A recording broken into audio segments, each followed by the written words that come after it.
Reddit, what is the creepiest true event in recorded history with some significance? I think I've mentioned this in a similar thread in the past, but I'm going to go with the Bath School disaster. It happened in Michigan in 1927, and to this day, it's still the deadliest mass killing in an American school. The story starts with a 54-year-old farmer named Andrew Kehoe. Kehoe was by all accounts a frugal, some would say stingy man, and even though he wasn't well liked by his neighbors, his reputation for thrift allowed him to be elected as treasurer of the Bath County School Board, and for a brief time as the township's clerk as well. He lost a 1926 election for the clerk position, however, after running on a campaign that emphasized low property taxes, and at that point he seems to have decided that he would perform an act of revenge against the citizens who had made it possible for the government to take away his hard-earned money.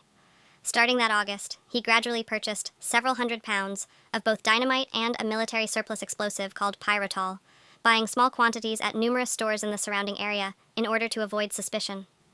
Under the guise of performing electrical work for the school district, he concealed these explosives inside the brick schoolhouse that held all of the district's children. His preparations were so involved that he entirely stopped working on his farm and paying his mortgage. That December, he also purchased a rifle. In May of 1927, Kehoe put his plan into action. He killed his wife, who was terminally ill with tuberculosis and had just been discharged from the hospital, and concealed her body inside a wheelbarrow in his farm's chicken coop, then surrounded it with all of his money and other earthly valuables, in order that they could be destroyed together. He then set about systematically sabotaging everything on his farm, cutting the wire on all his fences to render it unusable, killing the trees that shaded it, slicing through all of his grapevines at the root, and then wiring the stems back into place so that nothing would seem amiss to a casual observer, and placing massive firebombs inside every structure on the farm.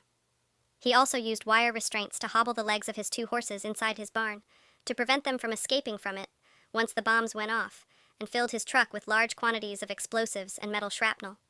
Finally, he started a fire inside his home, and when the volunteer fire brigade arrived, he rode off and told them that they should leave, as they were his friends, and they would soon be needed at the school. At 8:45 that morning, 15 minutes after the start of classes, an alarm clock that Kehoe had rigged as a detonator triggered the explosives he had concealed inside the north wing of the schoolhouse. A similar device in the south wing failed to activate, but the result of the one successful explosion was more than bad enough. In an instant, the entire north wing of the schoolhouse lifted several feet into the air, and community members miles away were jostled by the shockwave. Burning children were thrown through the windows of their classrooms, and the roof collapsed on top of those still inside. A local resident named Monty Ellsworth, who arrived at the scene shortly thereafter, described it thus. There was a pile of children of about 5 or 6 under the roof, and some of them had arms sticking out, some had legs, and some just their heads sticking out. They were unrecognizable